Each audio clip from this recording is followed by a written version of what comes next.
I waited till MARKLE went home. Dutch king gives Harry biggest snub as show up at the last minute.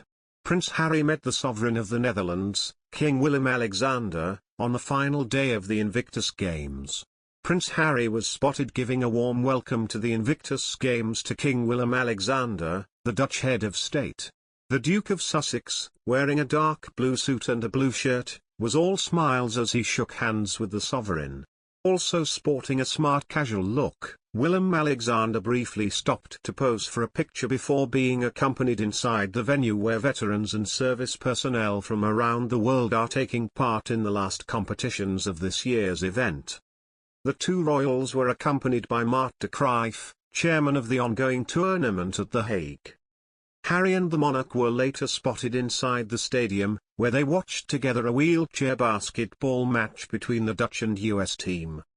In one picture, King Willem-Alexander appears to be in stitches while Prince Harry speaks to him.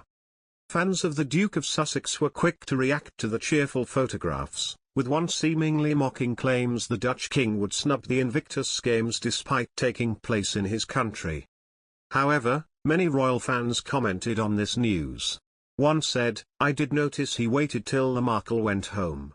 I would put money on it if it was William and Kate he would have greeted them at the airport."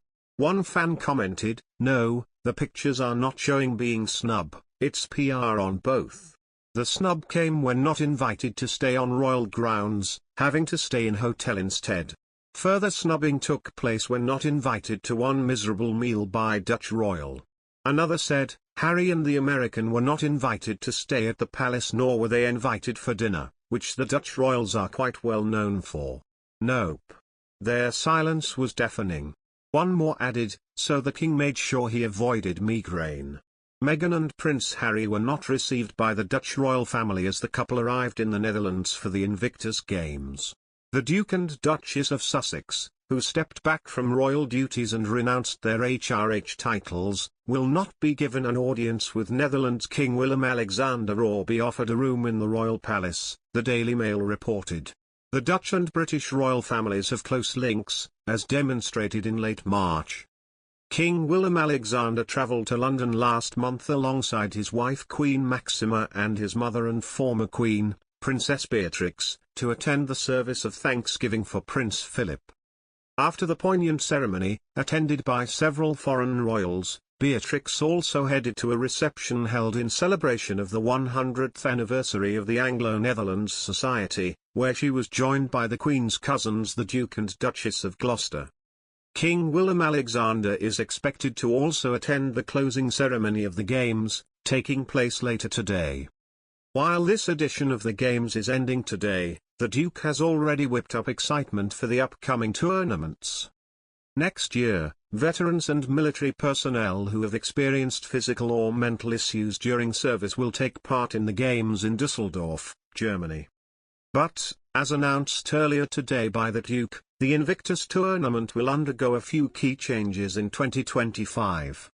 On that year, the Games are to return to Canada and take place in the cities of Vancouver and Whistler. But, for the first time, they will include winter sports such as alpine skiing, Nordic skiing, skeleton, and wheelchair curling. Announcing the news, the Duke said, "As Invictus continues to adapt and evolve, I am extremely excited to announce that the Invictus Games Foundation has selected Canada to host the first ever Winter Hybrid Games in 2025. The Invictus Games Vancouver Whistler 2025 will offer a global platform to expand the range and profile of winter adaptive sports.